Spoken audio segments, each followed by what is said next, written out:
SC&H Capital historically has been focused on healthy M&A deals, and when we came across distressed opportunities in the past, those were opportunities that we passed on.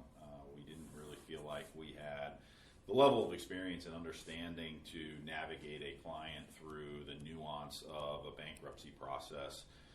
And our team and process was really built to be focused on healthy M&A as opposed to distressed M&A. And so it's been a great addition for our overall team to have the distressed capabilities that we can bring to bear in certain client situations, and the ability to combine some of our expertise and insight and relationships from the healthy side into the distressed model from an execution standpoint, I think really drives value and better outcomes for your clients.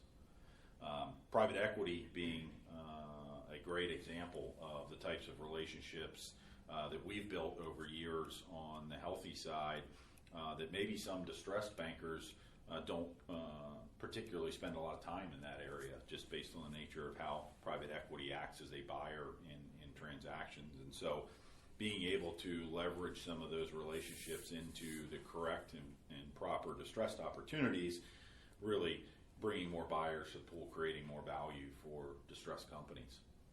Yeah, absolutely. I think there's a few areas where the combination of a healthy team and a distressed team are of particular value and a real differentiator in the market, and that's one of them. Most distressed investment bankers really don't have much reason to talk to the private equity groups that you're talking to, because they're just not a fit. They're not looking for distressed deals. After 30 years of doing this, we have a pretty robust database of those family offices and private equity groups that look at distressed deals. But what's happened over the last year and a half is we're able to bring your relationships to bear in cases where, for example, maybe they're not pursuing distressed companies, but they already have a holding in that space and they're looking for an add-on. And so, yeah, I think that's been very valuable, and we're bringing some parties to the table that you wouldn't typically see in a distressed deal. Kind of along the same lines, because you are dealing with those people and you're selling growing and healthy companies, our clients find that there's no stigma.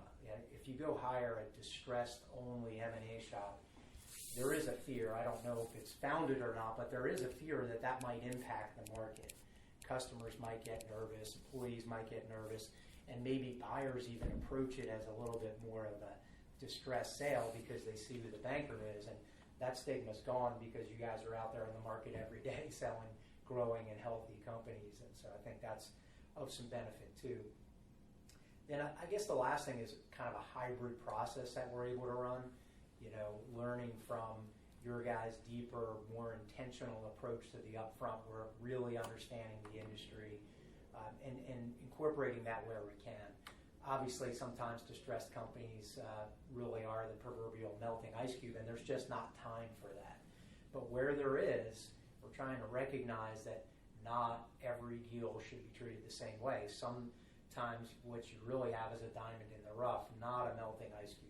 And that more intentional approach, a little bit more time on understanding the buyers and the value drivers really can make all the difference. So just being flexible, right? Understanding your process better now, evaluating the circumstances, being flexible, and as much as possible using a hybrid model that brings all the benefits of our respective processes to one is really something that adds value to our clients and gets a better result.